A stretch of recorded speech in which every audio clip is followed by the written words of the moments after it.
ना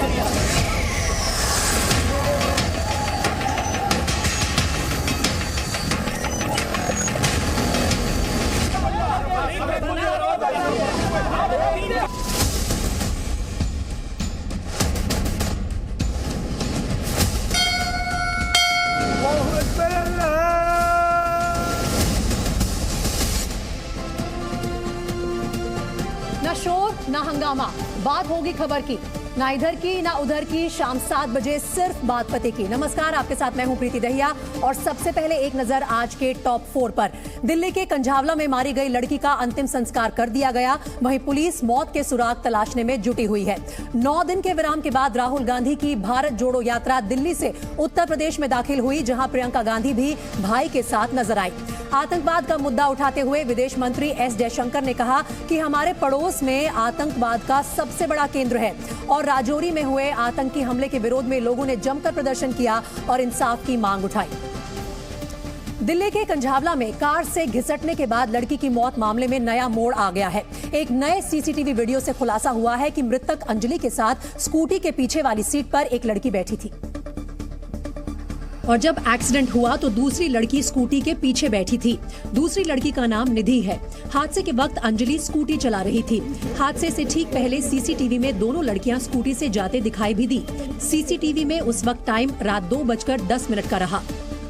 इस सीसीटीवी में सबसे पहले स्कूटी पर अंजलि और उसकी दोस्त निधि आती हुई दिखाई देती हैं। इसके कुछ ही पलों बाद बोलेनो कार तेज रफ्तार में दूसरी दिशा से जाती दिख रही है। पुलिस को लग रहा है कि इस दौरान ही स्कूटी और कार में टक्कर हुई और शायद इसी दौरान अंजलि का पैर कार के एक्सल में फंस गया और वो सड़क पर कार के साथ घिसटती और रगड़ती चली गई। सीसीटीवी में कार से कुछ गिरता हुआ भी दिखाई दिया। इस दौरान अंजलि गाड़ी के नीचे फंसी हुई थी। इसी जगह से पुलिस को अंजलि का कटा हुआ पैर मिला था। किशन विहार में यही वो सड़क है जहां पर कार और स्कूटी में टक्कर हुई थी। टक्कर मारने के बाद कोई भी युवक बाहर उतरकर लड़की की मदद करने की बजाय गाड़ी को पीछे लिया और मौके वारदात से फरार हो गए और इसी दौरान लड़की का पैर गाड़ी के एक्सेल में फंस गया और वो घसीटती हुई यहाँ से चली गई। लेकिन हादसे से पहले स्कूटी मृतक अंजलि नहीं, उसकी दोस्त निधि चला रही थी। इसका खुलासा होटल के बाहर एक सीसीटीवी फुटेज से हुआ, जिसमें दोनों एक होटल के बाहर दिखाई दी। पिंक कलर की टी शर्ट में अंजलि है, जिसकी मौत कार से घिसटने की वजह से हुई। साथ है उसकी दोस्त निधि, जिसने लाल रंग का टी शर्ट पहना हुआ है। दोनों दोस्त रोहिणी के ओयो होटल विवान पैलेस से बाहर निकली थी। स्कूटी की ड्राइविंग सीट पर मृतक की दोस्त निधि बैठी थी। उसने स्कूटी को पार्किंग से बाहर निकाला। उसके बाद अंजलि स्कूटी पर बैठती है और फिर दोनों वहां से चली जाती हैं। उस वक्त 1 जनवरी हो चुकी थी और रात के 1:31 हो रहे थे। यहाँ से निधि स्कूटी चलाकर जाती है। पुलिस सूत्रों के मुताबिक कुछ दूरी पर अंजलि कहती है स्कूटी मैं चलाऊंगी, जिसके बाद अंजलि स्कूटी चलाती है और निधि पीछे बैठ जाती है और बाद में हादसा हो जाता है। अंजलि की मौत हो जाती है और निधि को हल्की चोट आती है और वो मौके से भाग जाती है। उस टाइम पर डिसीज्ड के साथ एक और लड़की थी और उसके मुताबिक हमारे पास एक इंसिडेंट की आई विटनेस है और वो पुलिस के साथ कोऑपरेट कर रही है। इस मामले में सबसे बड़ी मिस्ट्री अंजलि के साथ स्कूटी पर बैठी उसकी दोस्त निधि को लेकर है। हादसे के वक्त वो स्कूटी के पीछे बैठी थी, लेकिन हादसे के बाद ना तो वो सामने आई और ना ही उसने पुलिस को इत्तला दी। यही नहीं, कार और स्कूटी की टक्कर होने के बाद वो अपनी दोस्त को छोड़कर भाग गई। पुलिस सूत्रों के मुताबिक मृतक अंजलि की दोस्त को भी हादसे में हल्की चोट लगी थी, लेकिन वो घटनास्थल से अपने घर चली गई। सवाल ये है कि अंजलि को कार में फंसा देखकर निधि ने हादसे की सूचना पुलिस को क्यों नहीं दी? आसपास के लोगों से उसने मदद क्यों नहीं मांगी? पुलिस निधि के मोबाइल फोन की कॉल डिटेल्स खंगाल रही है। पुलिस जानना चाहती है कि क्या 5 आरोपियों में से किसी का मृतक की दोस्त से कनेक्शन तो नहीं था? आखिर क्यों हादसे के बाद मृतक की दोस्त ने पुलिस को फोन नहीं किया? कहीं इस हादसे के पीछे मृतक की दोस्त का हाथ तो नहीं था? क्योंकि हादसे से पहले मृतक अंजलि और उसकी दोस्त निधि में झगड़ा हुआ था। इसका खुलासा उसी होटल के स्टाफ ने किया है, जिसके बाहर आखिरी बार दोनों स्कूटी पर बैठकर जाती हुई दिखाई दी। क्योंकि इसी होटल में अंजलि और निधि ने एक कमरा बुक किया था। ये वही होटल है जिसमें दोनों ने 31 दिसंबर की रात को कमरा बुक किया था, hotel Viman palace. Hotel Vivan palace Mangeram park extension में मेन प्रहलादपुर रोड पर मौजूद है। इस होटल के कमरा नंबर 104 में दोनों ने चेक इन किया था। ये 104 रूम नंबर है, जहाँ पे वो लड़की आई थी, उसके साथ उसकी एक दोस्त थी और यहीं से करीब 1:35 पर वो यहाँ से गई है और स्कूटी पर सवार होकर जाती हुई दिख रही है। उसकी एक दोस्त है निधि, जिसका नाम बताया जा रहा है, वो पहले स्कूटी चलाती है। बीच रास्ते में दूसरी लड़की को पीछे बैठाया जाता है और जो मृतिका है वो स्कूटी चलाने लगती है। होटल के स्टाफ के मुताबिक कमरा नंबर 104 में दोनों लड़कियों के बीच किसी बात को लेकर झगड़ा भी हुआ था और होटल स्टाफ ने दोनों से झगड़ा नहीं करने को भी कहा था। वो अपने रूम में ही लड़ाई झगड़ा कर रही थी। हम गए थे कि मैम लड़ो मत आप। वो बोल रही ओके भैया, वो आवाज़ नहीं आएगी। फिर हम गए कि क्या हो गया मैम, क्यों लड़ रहे हो? बोल रही हमारा पर्सनल मैटर है, आप बीच मत बोलो। फिर कुछ टाइम बाद वो न्यू ईयर का 12 बजे की वजह से न्यू ईयर लगा उस टाइम, उसके बाद वो चली गई थी। अच्छा। हाँ, नीचे भी लड़ती रही, फिर अपने चली गई। वैसे पुलिस ने होटल के स्टाफ से भी पूछताछ की। होटल के कर्मचारियों को स्पेशल स्टाफ के दफ्तर बुलाया गया। होटल में उस रात क्या हुआ, एक एक डिटेल पूछी गई और होटल स्टाफ ने बताया कि अंजलि और निधि 31 दिसंबर को शाम करीब 7:30 बजे होटल में आई थी और रात 1:30 बजे के करीब होटल से निकल गई थी। हाँ जी, कितने बजे आई थी? 7:30 7 बजे आई थी। कितने? 7:30। कितनी लड़कियाँ थी? 2 लड़कियाँ थी। तो कोई झगड़ा वगैरह भी हुआ था? नीचे हुआ था झगड़ा। नीचे? हाँ जी। किनके साथ हुआ था? आपस में दोनों लड़कियाँ लड़ी थी। होटल स्टाफ का कहना है कि दोनों लड़कियों ने अपना असली पहचान पत्र देकर कमरा बुक किया था। लड़कियाँ आई हैं, उनको रूम दिया, प्रॉपर आईडी है। अब जैसा कि होटल स्टाफ बता रहा था, दोनों लड़कियों के बीच होटल के अंदर और बाहर झगड़ा हुआ था। अब एक और सीसीटीवी तस्वीर आई है जिसमें दोनों झगड़ा करते दिख रही हैं और दोनों में मुंह जुबानी लड़ाई ही नहीं, हाथापाई भी हुई। होटल के बाहर सड़क पर दोनों एक दूसरे से गुत्थम गुत्था हो गए। एक दूसरे को धक्का देते देते दोनों होटल के सामने बीच सड़क पर आ गए। इस बीच सड़क से गाड़ियां भी गुजर रही थी, लेकिन दोनों बेखौफ बीच सड़क पर ही लड़ते रहे। काफी देर तक दोनों सड़क पर ही लड़ते रहे। इस दौरान दोनों ने एक दूसरे को कई बार धक्का भी दिया। इस बीच होटल के स्टाफ का कहना है कि कमरे में जब झगड़ा हो रहा था तो दोनों ने शराब पी रखी थी। 9 बजे के बाद उनकी लड़ाई वड़ाई शुरू हुई कुछ क्योंकि उन्होंने ड्रिंक वगैरह कर रखी थी। फिर हम थोड़े टाइम बाद इस रूम में आए इनके कि मैम लड़ाई झगड़ा मत करो और रूम। सूत्रों के मुताबिक अंजलि की दोस्त निधि ने भी कोर्ट में कहा है कि दोनों ने शराब पी रखी थी। हादसे के बाद वो डर कर अपने घर चली गई थी। निधि भी सुल्तानपुरी की ही रहने वाली है। लेकिन दोनों के बीच होटल के कमरे में झगड़ा क्यों हुआ, इसका खुलासा नहीं हो पाया है। होटल स्टाफ के मुताबिक लड़की के दोस्तों ने भी उसी होटल में अलग कमरे बुक किए हुए थे और होटल के बाहर सीसीटीवी में भी दोनों लड़कियों के पास कुछ लड़के खड़े दिखाई दिए। काले रंग का कपड़ा पहना एक लड़का स्कूटी के पास भी आता है। लड़कियों से वो बात भी करता है। कुछ सेकंड बातचीत के बाद दोनों लड़कियां स्कूटी से चली जाती हैं। इसके बाद स्कूटी के पीछे खड़ी बाइक पर दोनों लड़के भी चले जाते हैं। सवाल उठता है कि लड़कियों से बात करने वाले लड़के कौन थे? स्कूटी के जाने के बाद वो कहां गए? क्या हादसे से उनका कोई संबंध तो नहीं? होटल के स्टाफ के मुताबिक कमरा नंबर 104 में दोनों लड़कियां अकेली थी, लेकिन होटल के दूसरे कमरों में उनके दोस्त भी मौजूद थे। हालांकि उसने साफ साफ नहीं इशारों में ये बात कही। तो ये रूम किसने बुक करा? उन्होंने ही बुक करा था लड़कियों ने। कितने लोग थे इस रूम में? 2 लड़की थी बस। 2 लड़कियाँ? हाँ 2 लड़कियाँ थी। उसके फ्रेंड वगैरह होंगे तो वो किसी और रूम में होंगे, तक हमें पता नहीं। बाकी लड़कियाँ तो 2 ही थी। वैसे सीसीटीवी की नई तस्वीरों ने और अंजलि की सहेली निधि के बयानों ने इस केस को और उलझा दिया। कई सवाल उठ रहे हैं। पहला सवाल ये कि ड्राइविंग की अदला बदली रास्ते में क्यों हुई? पहले स्कूटी निधि चला रही थी तो रास्ते में स्कूटी मृतक अंजलि क्यों और कैसे चलाने लगी? दूसरा सवाल, हादसे के बाद मौका वारदात से निधि क्यों भाग गई? तीसरा सवाल, निधि ने पुलिस को कॉल कर हादसे की सूचना आखिर क्यों नहीं दी? चौथा सवाल खड़ा होता है कि अगर वो डर कर भाग गई थी तो नॉर्मल होने के बाद भी निधि इतने दिनों से आखिर चुप क्यों थी? एक सवाल ये भी है कि क्या हादसे में निधि का कोई हाथ था? छठा सवाल उठता है कि आखिर 3 दिनों तक पुलिस को स्कूटी पर बैठी दूसरी लड़की की जानकारी क्यों नहीं हुई? सातवां सवाल कि 31 दिसंबर को होटल में अंजलि और निधि में किस बात को लेकर झगड़ा हुआ? आठवां सवाल जो उठता है वो ये है कि सीसीटीवी में दिखाई दे रहे होटल के बाहर वो लड़के कौन थे? 9वां सवाल, क्या लड़कियों को कार सवार 5 आरोपी में से कोई पहले से जानता था? और 10वां सवाल ये कि क्या ये महज हादसा था या फिर कोई साजिश? यानी केस की गुत्थी और उलझती जा रही है। इसलिए केस को सुलझाने की जिम्मेदारी अब दिल्ली पुलिस की तेज तर्रार lady super cop IPS Shalini Singh को सौंपी गई है। और केस हाथ में लेते ही स्पेशल कमिश्नर शालिनी सिंह काम पर जुट गई। सोमवार रात शालिनी सिंह कंझावला में उस जगह पहुंची जहां अंजलि का शव मिला था।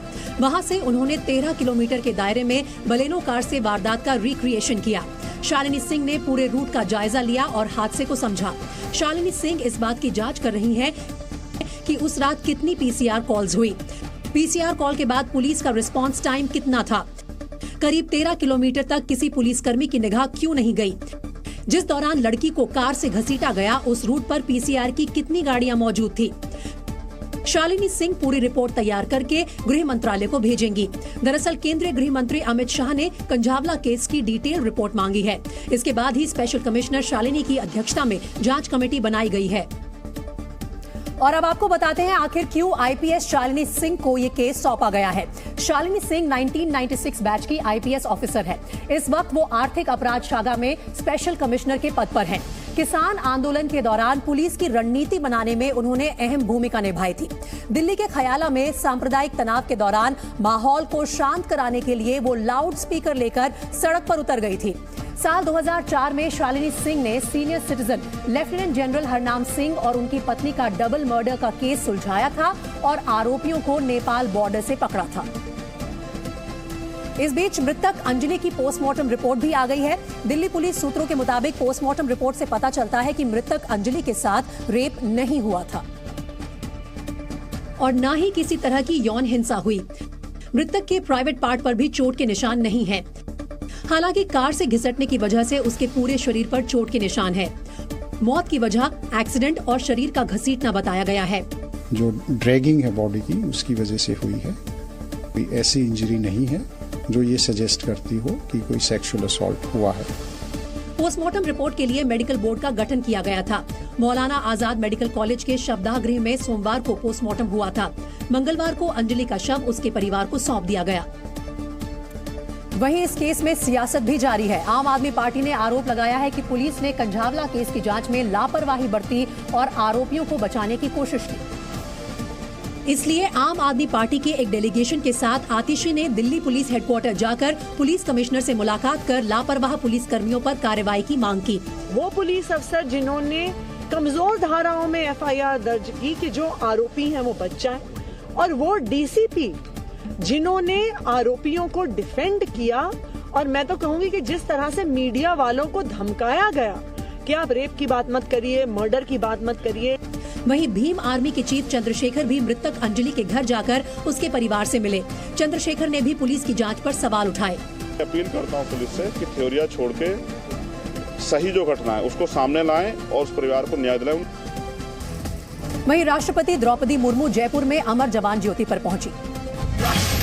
राष्ट्रपति ने अमर जवान ज्योति पर पहुंचकर शहीद जवानों को श्रद्धांजलि दी। इसके बाद उन्होंने संविधान पार्क का लोकार्पण किया। रक्षा मंत्री राजनाथ सिंह ने चीन को चेतावनी दी है। अरुणाचल प्रदेश के सियांग पहुंचे रक्षा मंत्री राजनाथ सिंह ने कहा कि हम शांति के साथ साथ शक्ति के भी उपासक हैं। यूपी के सीएम योगी आदित्यनाथ ने शिक्षा आयोग के गठन को लेकर बैठक की। बैठक में सीएम योगी ने UPPCS की नई वेबसाइट को भी लॉन्च किया। यूपी में बदमाशों का एनकाउंटर जारी है। बुलंदशहर में ज्वेलरी शोरूम में लूटपाट करने वाले 2 बदमाशों के साथ पुलिस की मुठभेड़ हुई। पुलिस ने मुठभेड़ में अब्दुल नाम के बदमाश को ढेर कर दिया, जबकि दूसरा बदमाश घायल है। यूपी के आगरा में बच्चों से भरी एक स्कूल वैन बिजली के खंभे से टकरा गई। हादसे के बाद लोगों ने तुरंत बिजली की सप्लाई बंद कराई, नहीं तो बड़ा हादसा हो सकता था। ऑस्ट्रिया दौरे पर पहुंचे विदेश मंत्री S जयशंकर ने चीन और पाकिस्तान को आड़े हाथों लिया। उन्होंने कहा कि चीन ने समझौते तोड़े और LAC की स्थिति एक तरफा ढंग से बदलने की कोशिश की। वहीं S जयशंकर ने पाकिस्तान के बारे में कहा कि वो आतंकवादी भर्ती शिविर और अड्डे चला रहा है और ये सब कुछ वो दिन दहाड़े कर रहा है। The epicenter is located so close to India. Naturally, our experiences and insights are useful to others. वहीं वियना में भारतीय समुदाय से बात करते हुए विदेश मंत्री ने कहा कि चीन के साथ हमारा समझौता है कि सीमावर्ती क्षेत्रों में बड़े पैमाने पर सेना तैनात नहीं करेंगे, लेकिन उसने इस समझौते का पालन नहीं किया। यही वजह है कि दोनों देशों के बीच अभी तनावपूर्ण स्थिति है। A more intense challenge that we face on our northern borders with China. I think most of you would be familiar with that. इस दौरान एस जयशंकर ने बताया कि बांग्लादेश के साथ भारत ने सीमा विवाद से जुड़े लगभग सभी मुद्दों को सुलझा लिया है, लेकिन चीन और पाकिस्तान सुधरने का नाम नहीं ले रहे। सोशल मीडिया के जरिए भारत को दुनिया भर में बदनाम करने की पाकिस्तान की चाल का पर्दाफाश हुआ है। जी न्यूज को मिली एक्सक्लूसिव जानकारी के मुताबिक अंतर्राष्ट्रीय स्तर पर भारत को बदनाम करने के लिए पाकिस्तान ने सोशल मीडिया पर 10,000 से ज्यादा नए अकाउंट्स बनवाए थे। इन सोशल मीडिया अकाउंट्स के जरिए भारत विरोधी हैशटैग को ट्रेंड करवाया गया। खुफिया सूत्रों के मुताबिक पाकिस्तान की सरकार और सेना आज तक 1971 के युद्ध में मिली शर्मनाक हार का दर्द भूल नहीं पाई है। आज की तारीख में दुनिया में भारत की बढ़ती साख और उसके महाशक्ति बनने की ओर बढ़ते कदमों से पाकिस्तान बौखलाया हुआ है। इसीलिए भारत को बदनाम करने की नीयत से पाकिस्तान ने इंडिया एनिमी ऑफ पीस नाम का एक हैशटैग बनाया और इस हैशटैग को ट्वीट और रीट्वीट के जरिए सोशल मीडिया पर ट्रेंड करवाने के लिए 10,000 से ज्यादा नए अकाउंट्स बनवाए। जी न्यूज को मिली एक्सक्लूसिव जानकारी के मुताबिक 1 से 15 दिसंबर के बीच कुल 10,257 नए अकाउंट्स बनाए गए और 15 दिसंबर की रात 1 से 2 बजे के बीच hashtag India enemy of peace का इस्तेमाल करते हुए बड़ी संख्या में भारत के खिलाफ पोस्ट किए गए। इस हैशटैग का इस्तेमाल करते हुए भारत और प्रधानमंत्री नरेंद्र मोदी के खिलाफ आपत्तिजनक बातें भी कही गई। राजौरी के डांगरी में आतंकी हमले में मारे गए 6 लोगों का अंतिम संस्कार किया गया, जिसमें हुजूम उमड़ पड़ा। डांगरी गांव में जब एक साथ 6 चिताएं जली तो माहौल गमगीन हो गया और अपनों को खोने का दर्द हर तरफ दिखाई दिया। इस दौरान हर आंख में आंसू और आक्रोश नजर आया। अंतिम यात्रा में शामिल होने के लिए बड़ी संख्या में लोग पहुंचे। जम्मू कश्मीर के डीजीपी दिलबाग सिंह और बीजेपी प्रदेश अध्यक्ष रविंद्र रैना समेत डांगरी के आसपास से आए हजारों लोगों ने नम आंखों से मृतकों को विदाई दी। इस दौरान लोगों में आतंकवाद के खिलाफ भारी गुस्सा दिखा। जिन्होंने ये जघन्य अपराध, ये पाप, ये अत्याचार किया है, उन्हें तो उनके कुकर्मों की सजा हमारी सेना और हमारी पुलिस देगी। भगवान भी इन जालिमों को, इन कातलों को कभी माफ नहीं करेगा। अंतिम संस्कार में शामिल लोगों ने एक सुर से आतंकवाद के खिलाफ निर्णायक लड़ाई छेड़ने की मांग की। लोगों का कहना था कि डांगरी में दहशतगर्दी फैलाने की कोशिश करने वालों को सबक सिखाया जाए ताकि अमन चैन बिगाड़ने की कोशिश कामयाब न हो पाए। हम आगे आएंगे, इस आतंकवाद की, इन मिलियनों की लड़ाई हम लड़ेंगे आर्मी और पुलिस के साथ मिलकर। 15 घंटे के भीतर 2 आतंकी हमलों से दहले डांगरी गांव में एक साथ 6 शवों को देखकर हर कोई गमगीन था। इस दौरान लोगों ने मांग की कि उन्हें भी हथियार दिए जाएं ताकि वो आतंकियों को मुंह तोड़ जवाब दे सकें। इतना बड़ा लाश हमारा हुआ है, मैं गवर्नमेंट से यही इंतजार करूंगा कि हम लोगों के हाथ में गन दी जाए ताकि हम इस मिलिटेंसी का जोरदार ढंग से जवाब दे पाएं। इस बीच जम्मू कश्मीर के डीजीपी दिलबाग सिंह ने भरोसा दिलाया है कि ग्रामीण सुरक्षा समितियों को हथियार लौटाए जाएंगे। आतंकी हमले का शिकार बने लोगों के अंतिम संस्कार में हर धर्म के लोग जुटे। इस दौरान सभी लोगों ने आतंकवाद के खिलाफ एकजुटता दिखाई और भरोसा दिलाया कि दहशतगर्दी के खिलाफ जंग में सब एक हैं। जितने मर्जी बार मारे, सीने पे गोली मारे, हम गोली खाने के लिए तैयार हैं, बट ये नाकाबिलियत हरकतें हम कभी बर्दाश्त नहीं करेंगे, कभी बर्दाश्त नहीं करेंगे। ये हमारे पूरे समाज के साथ बहुत गलत किया गया। हमारे दुख की घड़ी में हमें दुख की रिजोरी पुंछ के लोग सब एक हैं। हालांकि कुछ लोग ऐसे भी थे जिन्होंने आतंकवाद के खिलाफ एकजुटता दिखाने के साथ सुरक्षा एजेंसियों की चूक पर भी सवाल उठा दिए। तो मुस्लिम, सिख, ईसाई तमाम लोग मिलकर इसका मुकाबला करेंगे। और दूसरा जो है, ये जो हमारा सिक्योरिटी अपरेटस का फेलियर, वो भी देखना चाहिए कि वो कहाँ पे फेलियर है, क्यों ऐसी इंसिडेंट्स हो रहे हैं। इस बीच डांगरी में हमलावरों की तलाश के लिए इलाके में सुरक्षा बलों का ऑपरेशन जारी है। आज एनआईए की एक टीम भी डांगरी गाँव पहुँची। इस दौरान एनआईए की टीम ने घटनास्थल का दौरा किया और जरूरी सबूत जुटाए। वहीं दिल्ली के बाद आगरा में भी एक दिल दहला देने वाला हादसा हुआ। कोहरे के चलते एक युवक का एक्सीडेंट हो गया, लेकिन उसके शव को किसी ने नहीं देखा और रात भर गाड़ियां उसकी लाश को रौंदती रही, जिसकी वजह से मारे गए युवक का शव टुकड़ों में बट गया। हड्डियां सड़क से चिपक गई, जबकि मौके पर पहुंची पुलिस ने फावड़े की मदद से उसके शव के हिस्सों को खुरच कर निकाला। आगरा पुलिस की माने तो युवक की मौत घने कोहरे में किसी गाड़ी की चपेट में आने से हुई। युवक के शव के पास उसका आधार कार्ड और ड्राइविंग लाइसेंस मिला है, जिससे उसकी पहचान भिंड के रहने वाले गौरव नरवारिया के रूप में हुई है। वहीं मारे गए युवक के परिवार वालों के मुताबिक गौरव 4 दिन पहले वैष्णो देवी जाने की बात कहकर घर से निकला था, लेकिन आगरा कैसे पहुंचा किसी को कुछ पता नहीं। लिहाजा पुलिस अब इस मामले की छानबीन में जुटी है। वहीं त्रिपुरा में होने वाले विधानसभा चुनाव की तैयारी बीजेपी ने तेज कर दी है। गृह मंत्री अमित शाह 5 जनवरी को त्रिपुरा में रथ यात्रा निकालेंगे। अमित शाह दक्षिण त्रिपुरा के सबरूम में एक चुनावी रैली को भी संबोधित करेंगे। स्टेट क्रेडिट सेमिनार में उत्तराखंड के सीएम पुष्कर सिंह धामी ने बड़ा बयान दिया। सीएम धामी ने कहा कि जो लोग अच्छा काम कर रहे हैं उन्हें आसान शर्तों पर लोन दिया जाएगा। श्री सम्मेत शिखर को पर्यटन स्थल घोषित किए जाने का रांची में जैन समाज ने विरोध किया। जैन समाज ने विधानसभा तक पैदल मार्च किया। राहुल गांधी की भारत जोड़ो यात्रा पर यूपी के डिप्टी सीएम केशव मौर्य ने तंज कसा है। केशव मौर्य ने कहा कि राहुल की यात्रा का यूपी में कोई अस्तित्व नहीं है। उत्तराखंड में बिजली के बढ़े दामों के खिलाफ कांग्रेस ने प्रदर्शन किया। कांग्रेस ने कहा सरकार बिजली की दरें बढ़ाकर जनता को महंगाई के बोझ तले दबा रही है। डर्टी ऑडियो और वल्गर वीडियो बाहर आने के बाद पहली बार इमरान खान ने इस मामले पर मुंह खोला और बताया कि कैसे उनके साथ धोखा किया गया। इमरान खान ने कहा कि बाजवा के इशारे पर उन्हें बदनाम करने की साजिश रची गई। जबकि पाकिस्तान के पूर्व प्रधानमंत्री इमरान खान ने ये भी बताया कि जब पिछले साल अगस्त में उनकी बाजवा से आखिरी बार मुलाकात हुई थी, तभी उन्हें लग गया था कि वो पाला बदल चुके हैं, क्योंकि तब बाजवा ने उन्हें प्ले बॉय कहा था। अगस्त के करीब हम आखिरी मेरी मीटिंग थी जनरल बाजवा से, तो उन्होंने अजीब बात की। उन्होंने कहा आपके लोगों के प्रोफाइलें हैं, आपके लोगों के ऑडियोज हैं, हमारे पास वीडियोज हैं, और मुझे कहते कि आप भी प्ले बॉय थे। इमरान खान ने इस दौरान स्वीकार किया कि वो प्ले बॉय थे, लेकिन बाद में उन्होंने अपना रास्ता बदल लिया था। मैं था, मैंने तो कभी नहीं कहा कि मैं कोई फरिश्ता था, मैं तो एक गुनाहगार आदमी था। तो अल्लाह का कुरान में वो कहता है मैं जब चाहूँ किसी को सीधे रास्ते पे ले गया हूँ। कुल मिलाकर इमरान खान ने स्वीकार कर लिया कि अश्लील वीडियो और ऑडियो उन्हीं के हैं, लेकिन उन्होंने ये कहकर सनसनी मचा दी कि ये वीडियो और ऑडियो बनाने वाले कोई और नहीं बल्कि पूर्व सेना प्रमुख कमर जावेद बाजवा थे। इमरान खान ने आरोप लगाया कि बाजवा के इशारे पर पाकिस्तान की खुफिया एजेंसी ISI ने उनकी जासूसी की, तमाम ऑडियो और वीडियो बनाए। यही नहीं, प्राइम मिनिस्टर की सिक्योर फोन लाइन की टैपिंग की। और इमरान खान ने दावा किया कि बाजवा ये सब कुछ इसलिए कर रहे थे ताकि जरूरत पड़ने पर वो उन्हें ब्लैकमेल कर सके। इमरान खान ने कहा कि बाजवा ने आखिरकार चोरों का ही समर्थन किया। तो जब जनरल बाजवा को भी ये पता चला तो उनको रिवर्स कर लेनी चाहिए थी।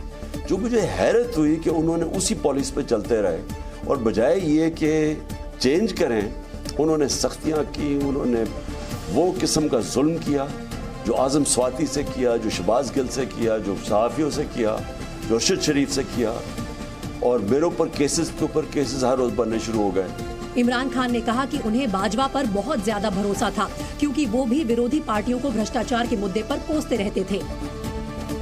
तो फिर सवाल ये है कि बाजवा ने इमरान से दगाबाजी आखिर क्यों की? आखिर ऐसा क्या हो गया कि पूर्व सेना प्रमुख ने उसी की पीठ में छुरा घोंप दिया जिसने उन्हें एक्सटेंशन दिया था? इन तमाम सवालों के जवाब भी इमरान खान ने ही दिए। उन्होंने कहा कि एक्सटेंशन से पहले तक बाजवा उनके साथ खड़े थे, लेकिन एक्सटेंशन मिलते ही वो पलट गए। दरअसल बाजवा की भुट्टो और शरीफ परिवार से साठगांठ हो चुकी थी और मौका मिलते ही उन्होंने अपना असली रंग दिखा दिया। जो एक्सटेंशन होगी तो मेरे ख्याल में उन्होंने फिर जो बोर्ड पास करवाया असेंबली के अंदर, सारी इन पार्टीज को साथ मिलाया और नून लीग को खास तौर पे ऑन बोर्ड लिया, तो मेरे ख्याल में तब अंडरस्टैंडिंग हो गई थी इनकी। इमरान खान ने बताया कि जब बाजवा के कहने पर हुसैन हकानी की बहाली हुई, तभी उन्हें इस बात का एहसास हो गया था कि वो शहबाज शरीफ को PM बनवाना चाहते हैं। ये प्लान बन गया था पिछली गर्मियों में, अब पिछली गर्मियों की बात कर रहा हूँ, 2021 की गर्मियों में, और उसके बाद काम शुरू हो गया था, यानी हुसैन हकानी को हायर किया गया। इमरान खान की माने तो हुसैन हकानी को बाजवा ने अपॉइंट किया था और उसने उनके खिलाफ अमेरिका में कैंपेन भी चलाई। नए साल का स्वागत करने के लिए दिल्ली वालों ने 31 दिसंबर को शराब खरीदने के सारे रिकॉर्ड तोड़ दिए। आंकड़ों की माने तो 31 दिसंबर को दिल्ली में शराब की 20,30,000 बोतलें बिकी, जो एक दिन में शराब की सबसे ज्यादा बोतलें बिकने का नया रिकॉर्ड है। इन बोतलों पर दिल्ली वालों ने एक दिन में 45 करोड़ रुपए से ज्यादा की रकम खर्च की। इससे पहले यह रिकॉर्ड दिवाली के दिन के नाम था, जब दिल्ली में एक दिन में शराब की 19,42,000 बोतलें बिकी थी। आबकारी विभाग की जानकारी के मुताबिक दिसंबर के महीने में शराब की 4 करोड़ 27 लाख से भी अधिक बोतलों की बिक्री हुई और इनसे आबकारी विभाग को 560 करोड़ रुपए का रेवेन्यू मिला। हालांकि एक महीने में शराब की सबसे ज्यादा बिक्री का रिकॉर्ड सितंबर 2022 के नाम है, जब दिल्ली में 789 करोड़ रुपए से ज्यादा की शराब बिकी थी। वहीं बिहार के वैशाली में जेपी नड्डा ने रैली को संबोधित किया। बीजेपी के राष्ट्रीय अध्यक्ष जेपी नड्डा ने बिहार की महागठबंधन सरकार पर निशाना साधा। उन्होंने कहा, बिहार में बदलाव की जरूरत है। बिहार के सीएम नीतीश कुमार ने जेपी नड्डा के कार्यक्रम पर प्रतिक्रिया दी। उन्होंने कहा, हम विकास पर ध्यान दे रहे हैं, कोई क्या बोलता है इस पर ध्यान नहीं है। भीम आर्मी चीफ चंद्रशेखर रावण ने सुल्तानपुरी पहुंचकर अंजलि के परिवार वालों से मुलाकात की। चंद्रशेखर रावण ने कहा, अगर बेटी को न्याय नहीं मिला तो कानून से लोगों का भरोसा उठ जाएगा। ग्रेटर नोएडा में भी 31 दिसंबर को दिल्ली जैसी घटना हुई। यहाँ कार सवार युवकों ने 3 छात्राओं को कार से टक्कर मार दी। हादसे में घायल एक छात्रा कोमा में है। तमिलनाडु के विरुधनगर में 56 साल बूढ़े एक हाथी का रेस्क्यू किया गया। हाथी को एक मंदिर के उत्सव में लाया गया था, जहां उसकी तबीयत बिगड़ गई थी। तमिलनाडु के कडलूर में एक हाईवे के किनारे एक कार के टुकड़े तिनकों की तरह बिखरे दिखाई दिए। यहां 2 गाड़ियों की जोरदार टक्कर हो गई, जिसमें 5 लोगों की मौत हो गई। और ये हादसा कितना खतरनाक रहा होगा, इसका अंदाजा सड़क किनारे गिरी इस कार की हालत देखकर लगाया जा सकता है। चश्मदीदों के मुताबिक हादसे के बाद कार इतनी बुरी तरह पिचक गई कि उसमें फंसे लोगों को निकालना तक मुश्किल हो गया। काफी मशक्कत के बाद कार में फंसे लोगों को निकाला गया, लेकिन अस्पताल ले जाने से पहले ही सबने दम तोड़ दिया। बताया गया कि कार सवार परिवार ने त्रिची चेन्नई हाईवे के किनारे अपनी कार खड़ी कर रखी थी। तभी पीछे से आए एक ट्रक ने कार में जोरदार टक्कर मार दी। इसके बाद कार अपने आगे खड़े ट्रक से टकराई और दोनों ट्रकों के बीच बुरी तरह फंस गई। इसके बाद पीछे से आई कुछ और गाड़ियों ने ट्रक में टक्कर मार दी, जिससे कार 2 ट्रकों के बीच फंसकर चकनाचूर हो गई। इस दर्दनाक हादसे में कार में सवार 2 बच्चों समेत 5 लोगों की मौत हो गई। पुलिस ने कार को टक्कर मारने वाले ट्रक ड्राइवर को पकड़ लिया है। जापान और चीन समेत कई देशों में कोरोना विस्फोट के बाद भारत लगातार अलर्ट पर है। भारत में लगातार दूसरे हफ्ते कोरोना के नए मरीजों की संख्या बढ़ी है। आंकड़ों के मुताबिक 26 दिसंबर से 1 जनवरी वाले हफ्ते में पूरे देश में कोरोना के 1526 नए मामले सामने आए हैं, जो कि एक हफ्ते पहले के आंकड़ों से 25% ज्यादा है। यानी एक हफ्ते में कोरोना के नए मरीजों की तादाद 25% तक बढ़ गई। इससे पहले 19 से 25 दिसंबर वाले हफ्ते में पूरे देश में कोरोना के 1219 नए मामले सामने आए थे।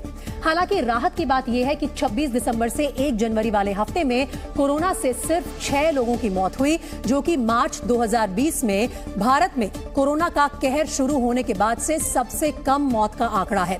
इससे पहले 19 से 25 दिसंबर वाले हफ्ते में कोरोना से सिर्फ 16 लोगों की मौत हुई थी।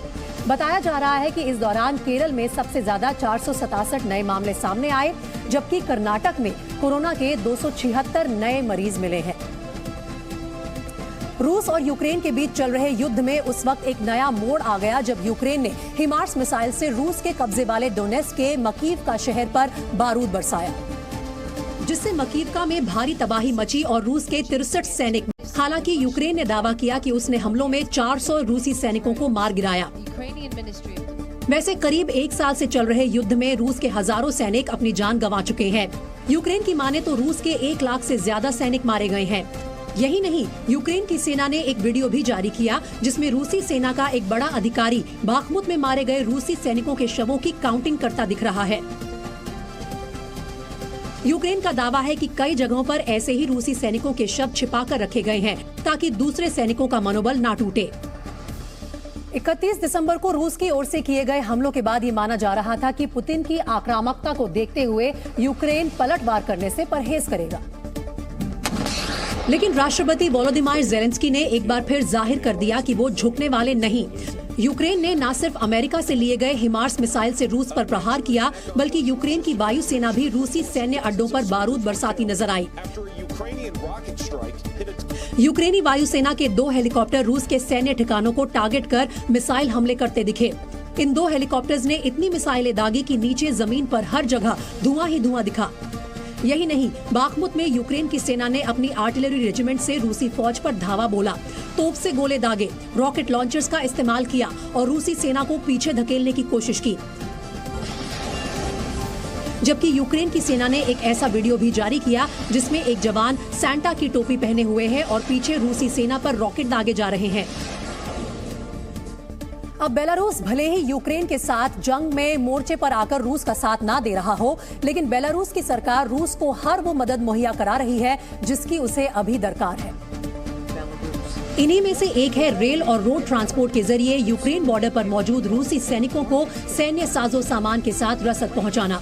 लेकिन कुछ लोगों ने रूसी सेना के लिए रसद लेकर जा रही एक ट्रेन को ही डीरेल कर दिया। ट्रेन की पटरी को उखाड़ने की वजह से हुए हादसे की जिम्मेदारी तो किसी ने नहीं ली, लेकिन बताया जा रहा है कि बेलारूस के ही कुछ लोग अपने देश के राष्ट्रपति अलेक्जेंडर लुकाशेंको का रूस का साथ देने के फैसले से नाराज हैं। ये लोग अपनी ही सरकार की जासूसी कर रहे हैं। हालांकि इनमें से कई पकड़े भी गए हैं, कईयों को गोली भी मारी गई है, लेकिन इनकी संख्या ज्यादा है जिससे बेलारूस की सरकार को इन्हें खोज निकालने में दिक्कत हो रही है। अमेरिका के कैलिफोर्निया से आई बाढ़ की हैरान करने वाली तस्वीरें सामने आई, जहां बड़ी बड़ी गाड़ियां पानी में तिनके की तरह बहती दिखाई दी। कैलिफोर्निया के उत्तरी इलाके में बीते कुछ दिनों में भारी बारिश हुई है, जिसके बाद वहां विल्टन और सैन फ्रांसिस्को जैसे शहरों में भीषण बाढ़ आ गई। विल्टन शहर से आई ड्रोन तस्वीरों में बड़ी बड़ी गाड़ियां सैलाब में छत तक डूबी दिखाई दी। शहर का रिहायशी इलाका किसी तालाब जैसा दिख रहा था। घर टापू बन गए और आसपास झील जैसा मंजर दिखाई दिया। इन सब के बीच सड़कें कहाँ हैं ये तो दिखाई भी नहीं दे रहा था। We rescued dozens of people over the last 24 hours from the rooftop of their vehicle or from the bed of their pickup truck when it became impossible for them to rescue themselves. बाढ़ का पानी Sacramento valley के निचले इलाकों में भर गया, जिसमें एक काउंटी जेल भी शामिल है। लिहाजा लोगों को सुरक्षित निकालकर ऊंचाई वाले इलाकों में पहुंचाया गया। हालात इतने बिगड़ गए कि जेल से 1000 कैदियों को भी शिफ्ट करना पड़ा। कई जगहों पर तो पानी इतना ज्यादा था कि हेलीकॉप्टर की मदद से लोगों को रेस्क्यू किया गया। सैक्रामेंटो घाटी में इस दौरान 13 सेंटीमीटर तक बारिश रिकॉर्ड हुई, जबकि पहाड़ों पर 1 फीट बर्फ भी जमा हो गई है। कैलिफोर्निया में बारिश के साथ साथ भयंकर तूफान भी आया, जिसकी तबाही तब नजर आई जब बाढ़ का पानी उतरने लगा और सड़कों को साफ करने का काम शुरू हुआ। क्योंकि नदियों का पानी ओवरफ्लो होकर रिहायशी इलाकों तक पहुंच गया था और लोगों के लिए कहीं आना जाना तक मुश्किल हो गया। हाईवे 99 तो खराब मौसम की वजह से बंद ही करना पड़ गया। जब बारिश रुकी और बाढ़ का पानी कम होने लगा तो सड़कों के किनारे गाड़ियां पलटी हुई दिखाई दी। बाढ़ के बीच आए तूफान में ये गाड़ियां सड़क से उतर गई और पानी में बह गई। पीड़ितों ने बताया कि उन्हें सफर पर निकलने से पहले अंदाजा नहीं था कि सड़कों पर इतना पानी भरा हुआ है और वो सैलाब में फंस गए। Luckily, it perched on something. I'm not sure what it really perched on. Allowed us to stay on top. We waited on top of the vehicle for what felt a couple hours. EMS saved us. Sacramento में तूफान भीषण तबाही के निशान छोड़ गया है।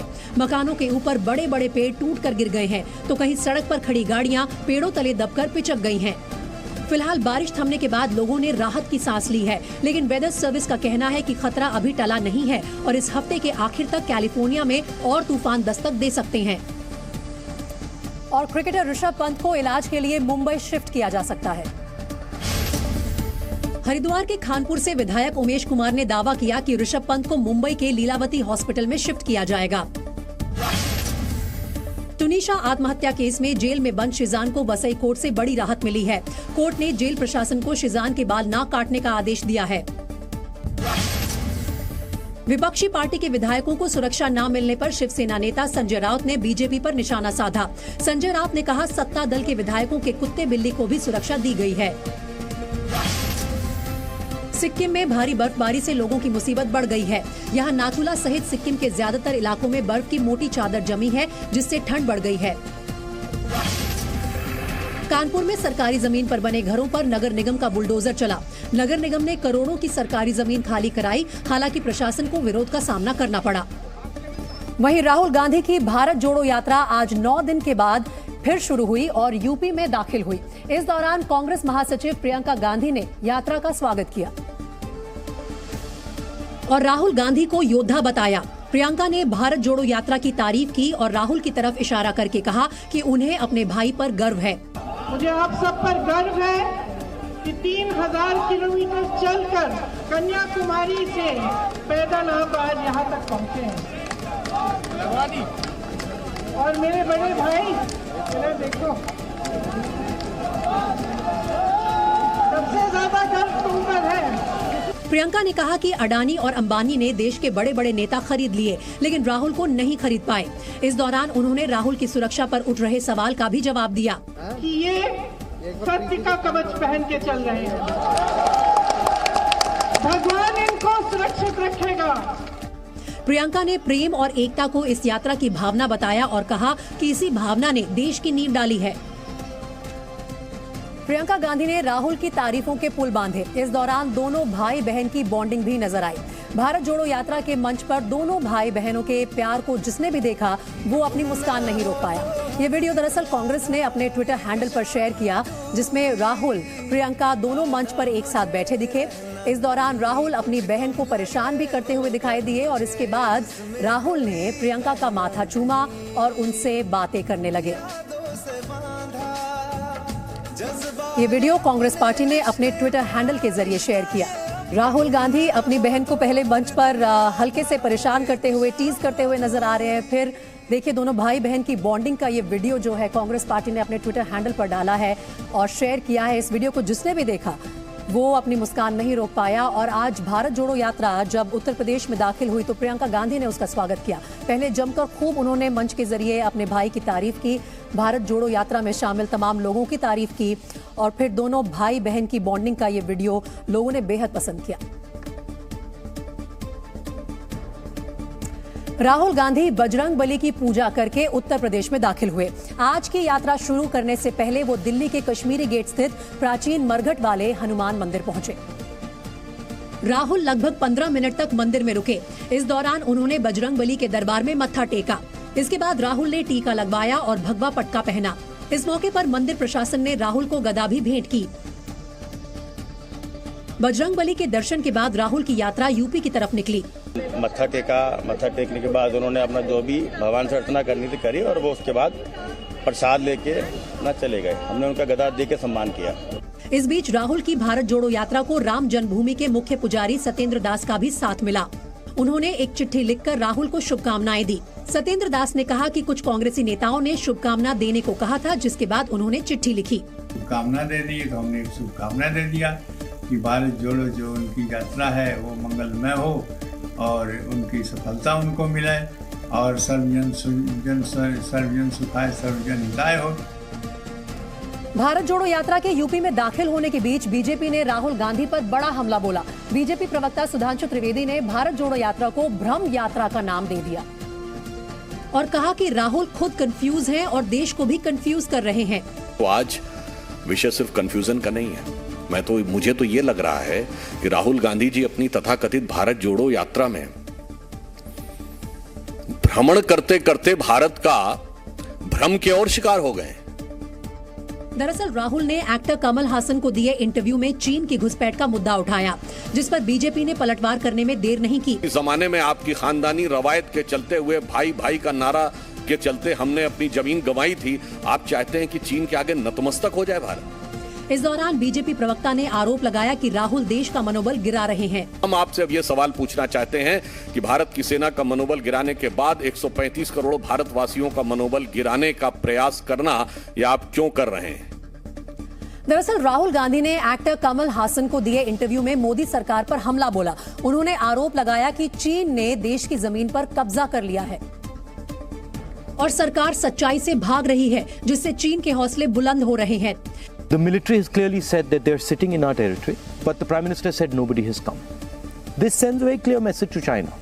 And the message is, we can do whatever we want, and India will not respond. इस दौरान राहुल ने कहा कि रूस ने जिस तरह का रुख यूक्रेन के लिए अपनाया है, कुछ उसी तरह का रवैया चीन भारत के प्रति दिखा रहा है। They basically told the Ukrainians, if you have a strong relationship with the West, we will alter your geography. And that is the exact same principle that can be applied in India. What the Chinese are saying to us is, be careful with what you're doing. because we will alter your geography. We will enter Ladakh, we will enter Arunachal. Rahul ने कहा कि रूस की तरह चीन भी जंग की तैयारी में है और इसके लिए एक बुनियाद तैयार कर रहा है। नामीबिया से 8 चीतों के आने के बाद अब दक्षिण अफ्रीका से चीते भारत लाए जाने की तैयारी है। जानकारी के मुताबिक दक्षिण अफ्रीका से 12 चीतों को भारत भेजा जाना है। इन 12 चीतों को जुलाई 2022 से ही दक्षिण अफ्रीका में क्वारंटीन में रखा गया है। बताया जा रहा है कि इन चीतों को भारत भेजने के लिए दक्षिण अफ्रीका के राष्ट्रपति सिरिल रामाफोसा के दस्तखत का इंतजार हो रहा है। राष्ट्रपति के दस्तखत होने के बाद 12 चीतों को मध्य प्रदेश के कूनो नेशनल पार्क में रखा जाएगा। नामीबिया से लाए गए 8 चीतों को भी कूनो नेशनल पार्क में ही रखा गया है। कूनो नेशनल पार्क के अधिकारियों का कहना है कि अफ्रीका से आने वाले चीतों के लिए पूरी तैयारियां हो चुकी हैं। कूनो नेशनल पार्क में दक्षिण अफ्रीकी चीतों के 10 नए बाड़े बनाए गए हैं और उनके शिकार के लिए वहां 300 चीतल भी छोड़े गए हैं। बताया जा रहा है कि बीते 6 महीने से क्वारंटीन में रह रहे 12 चीतों की तबीयत बिगड़ने लगी है और अगर जनवरी में चीतों को भारत नहीं लाया गया तो उनको फिर से खुले जंगल में छोड़ दिया जाएगा। पहली बार दुनिया के सबसे ऊंचे युद्ध क्षेत्र सियाचिन पर किसी महिला अधिकारी को तैनात किया गया है।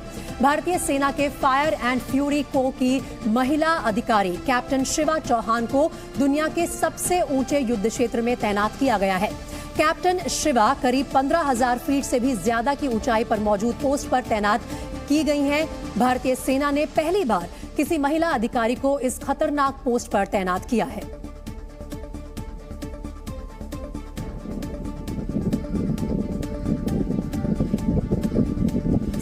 सबसे ऊंची पोस्ट पर सियाचिन में पहली बार किसी महिला अधिकारी को यहां तैनात किया गया है।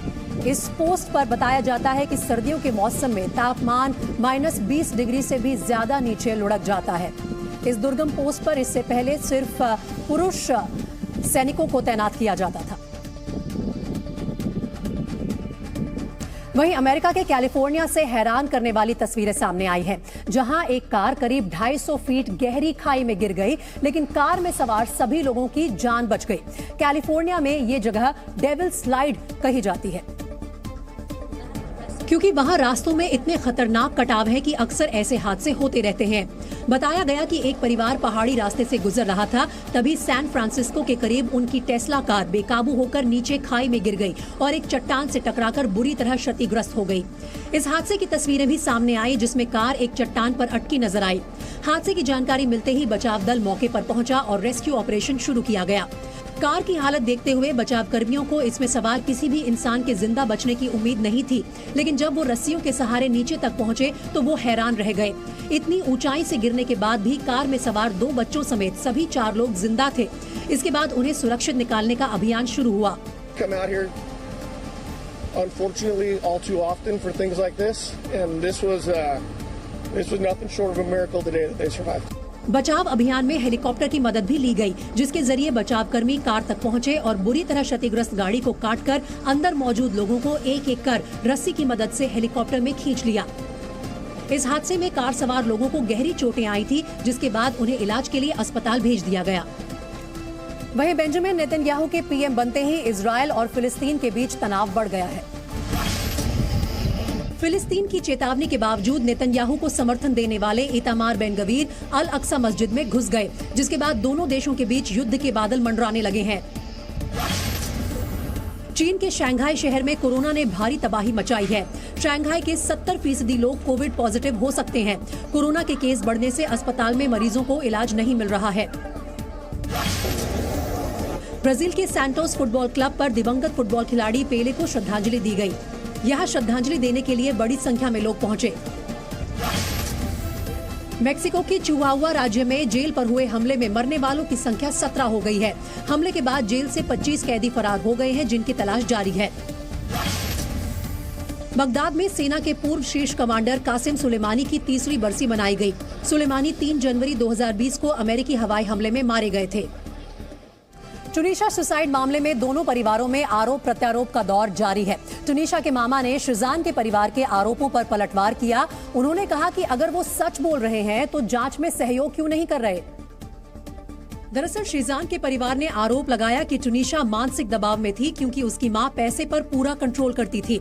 परिवार ने टुनीशा के मामा पवन को भी कटघरे में खड़ा कर दिया, जिसके बाद पवन सामने आए और आरोपों को झूठा करार दिया। मैं हमेशा से उनकी फैमिली का एक ब्रदर की तरह, टुनीशा की मदर के भाई की तरह एक एडवाइज़र रहा। हमेशा उनको सलाह दी कि हाँ ये काम करना है, ये नहीं करना। इसके अलावा बाकी ऐसा कुछ नहीं था। वो सब टोटल झूठ बोल रहे हैं वो लोग। पवन शर्मा ने कहा कि टुनीशा इतनी कमजोर नहीं थी कि वो आत्महत्या करे। उन्होंने कहा कि अगर शीजान का परिवार सच्चा है तो उसे जांच में सहयोग करना चाहिए। हम सिर्फ ये चाहते हैं कि उसकी जांच हर एंगल से हो ताकि जो भी सच है वो सामने आ जाए, और शीजान की फैमिली को इन्वेस्टिगेशन में सपोर्ट करना चाहिए।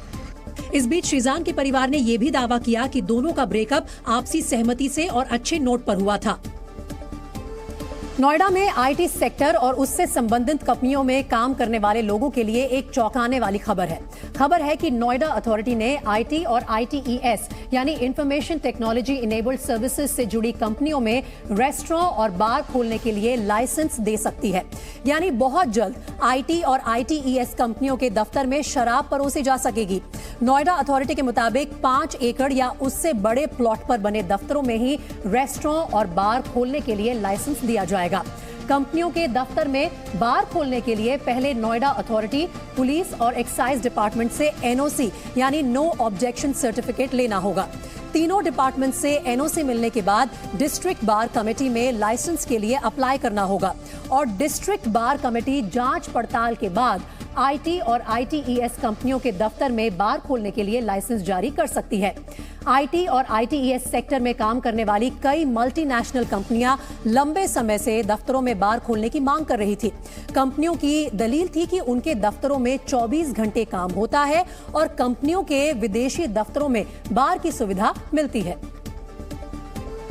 पीएम मोदी ने आज इंडियन साइंस कांग्रेस का उद्घाटन किया और इस दौरान उन्होंने डेटा और तकनीक की ताकत बताई। पीएम ने कहा कि भारत अगले 25 साल में बुलंदियों पर होगा और इसमें देश की वैज्ञानिक शक्ति की अहम भूमिका होगी। साइंस में पैशन के साथ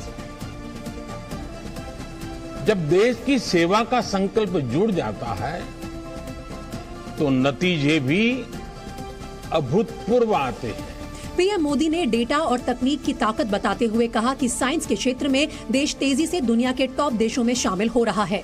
हमारे पास 2 चीजें बहुतायन में है। पहली डेटा और दूसरी टेक्नोलॉजी। इन दोनों में भारत के साइंस को नई बुलंदियों पर पहुंचाने की ताकत है। इस बार साइंस कांग्रेस का आयोजन नागपुर में हो रहा है, जिसे पीएम मोदी ने टेली कॉन्फ्रेंसिंग से जरिए संबोधित किया। इस दौरान उन्होंने कहा कि पिछले 8 साल में देश ने कई असाधारण काम किए हैं जिसकी दुनिया भर में चर्चा हो रही है। उन्होंने कहा कि आज समाज भी आगे बढ़ रहा है और साइंस भी आगे बढ़ रही है। इस दौरान पीएम मोदी ने वैज्ञानिकों से कहा कि उनके प्रयास लैब से निकलकर जमीन तक पहुंचने चाहिए। साइंस के प्रयास बड़ी उपलब्धियों में तभी बदल सकते हैं जब वो लैब से निकलकर लैंड तक पहुंचे, जब उसका प्रभाव ग्लोबल से लेकर ग्रास रूट तक हो। पीएम मोदी ने ऐसा इंस्टीट्यूशनल फ्रेमवर्क विकसित करने की अपील की जिससे युवा विज्ञान के प्रति आकर्षित हो। मैं चाहूंगा कि यहां मौजूद वैज्ञानिक ऐसा इंस्टीट्यूशनल फ्रेमवर्क विकसित करें जो युवा प्रतिभाओं को आकर्षित करे और उन्हें आगे बढ़ने का मौका दे। वहीं जम्मू कश्मीर में सिक्योरिटी अलर्ट के बीच श्रीनगर में राजौरी आतंकी हमले के खिलाफ प्रदर्शन हुआ। काले कपड़े पहनकर सड़क पर उतरे प्रदर्शनकारी हमलों में शामिल आतंकवादियों के खिलाफ सख्त कार्रवाई की मांग कर रहे थे। प्रदर्शनकारियों का सवाल था कि कश्मीर में दहशतगर्दी कब तक जारी रहेगी। राजौरी हमले के विरोध में श्रीनगर के अलावा जम्मू कश्मीर के और इलाकों में भी आज प्रदर्शन देखे गए। राजौरी में हुए आतंकी हमले में 6 लोग मारे गए थे, जिनका आज अंतिम संस्कार किया गया है। हमले के बाद से ही राजौरी समेत पूरी घाटी में प्रदर्शन हो रहे हैं।